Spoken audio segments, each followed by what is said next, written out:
مبارک کې راځي دا حدیث پتا و رحمی ذکر کړی دی وې د قیامت فورز باندې با د ټولو نه سخت عذاب هغه مور او پلار ته میلاویږي چا چې د خپل بچی دینی تربیت نه دی کړی قرآن ورته نه دی ښودلی حدیث ورته نه دی ښودلی منځ ورته نه دی ښودلی حلال او حرام ورته نه دی ښودلی ته دغې مور او پلار به د قیامت په ورځ باندې د ټولو نه سخت عذابي حدیث مبارک کې راځي نن سبا خو زموږ سره د بچو دا غم شته دی که نه چېرې دی به دنیا څنګه ګټي خو د دین فکر یې را سره شته د دې متعلق به الله تبارک وتعالی تفوس کوي چې تا ورله دیني تربیت څنګه کړی دی او ما درته ووي چې دا ذمواري د پلار هم ده او د مور هم ده د پلار دا ذمواري ده چې دې سهار مانځله په خپله پاسئ چې خپل بچي د ځان نه مخکې پاسئ دې په خپله مانځله راځي چې ځان سره سهار بچي پاسئ که نه دې خپلې نوڼه مانځله پاسئ دې خپله ښځه مانځله پاسئ دا د ده ذمواري ده دا د ده ذمواري ده چې دې خپلو بچو ته د منځ حکم وکړي کم بچی چې منځ نه کوي هغه ته رټنه وکړي لنډ مثال به درته زه ووامه زمونږ په کور کې یو بچی داسې پاتې کېږي چې هغه څه ګټه وټه نه کوي په ایمان یې ووایه دا مور او پلار به ورته د ورځې څو پیرې پیغور کوي 10 پیرې به ورته پیغور کوي بس چې تیار شکور نه خپې تاوی نو لرګي ستا نشته دی واښه ستا نشته دی شنه ستا نشته دی نور دیاړي مزدوري ستا نشته دی خو راځه او ډوډۍ خوره دا پیغور به ورته کوي حتی تر دې پورې چې هغه نه سمیږي نو د کوره یې وباسي لرې کړي لړکوي که نه لړکوي ته ماله څه راوړې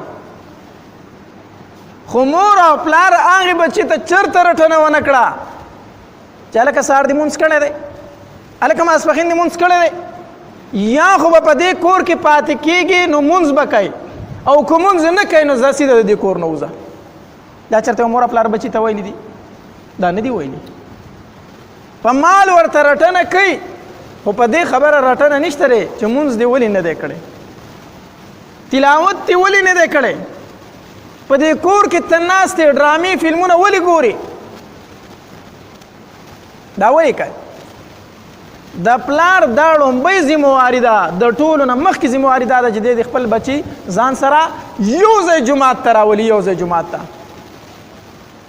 یو مسله درته وکړم ډېره ناشنا مسله ده او وای ورئ په غور سره یې واورئ په غور سره یې واورئ چې جومات ته راځئ که نه د ځان سره دا ماشومان هم مانځله راولئ ماشومان د ځان سره مانځله راولئ او که دا خبره چېرې دا ماشوم په جومات کې شور کوي مونځ پې خرابېږي مونځ نه خرابېږي او که کوم ملا درته وي چې د ماشوم جومات ته به وسته ناروا دي فتوا زما نه والی دلیل زما نه والی جایز دي بلکې ثواب دی پکې ماشوم به د ځان سره مانځله راولي دی به د دې وخت نه په مانځه باندې عادت کوي او دا خبره چې دی په مانځه کې شور کوي مونځ پې خرابېږي نه خرابېږي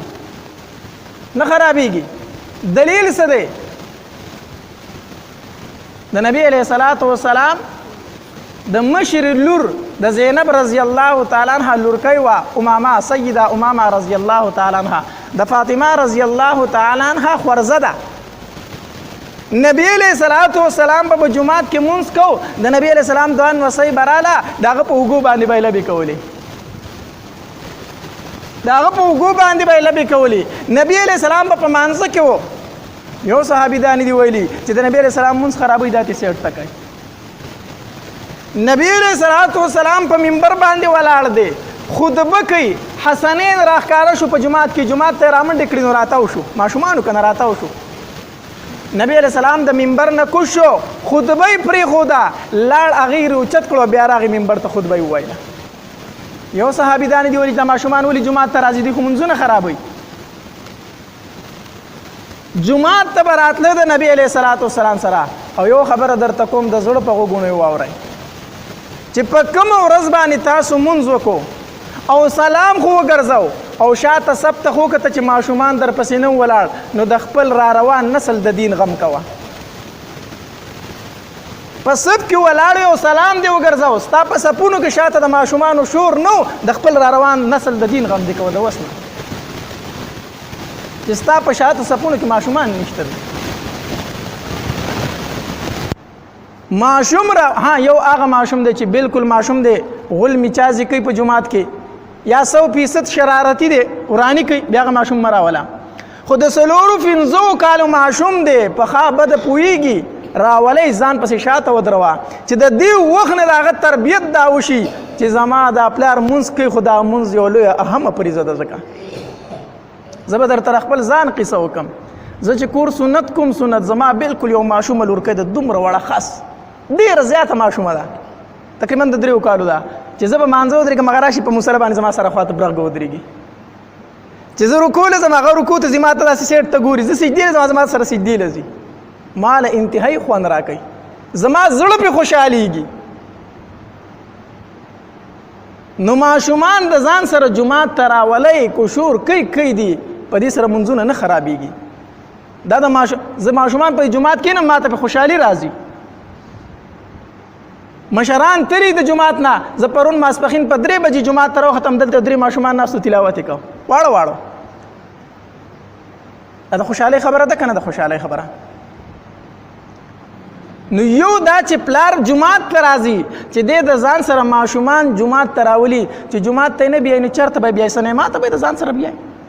هلته به یې عادت کوي نیکو خلکو خواله ځي دی ځان سره خپل ماشومان بیایي د علماو سره کینی ځان سره خپل ماشومان بوزي او دی ورته د شپې دیني قصې کوي چې نبی علیہ الصلوۃ والسلام ژوند څنګه و بلال رضی الله تعالی عنہ څوک دی ابراهیم علیہ السلام دو نمرود دو ورنا نجات څنګه مونته و شداد څوک دی څنګه هلاک شوی ابو جهل هغه دوه ماشومان او معاذ او معوذ رضی الله تعالی عنہ دغه د سر نه دغه د تنې نه سر څنګه جدا کړی دی دا کیسې ورته کوه د خپلو اسلافو کیسې ورته کوه د خپلو مشرانو کیسې ورته کوه دیني جذبه د هغه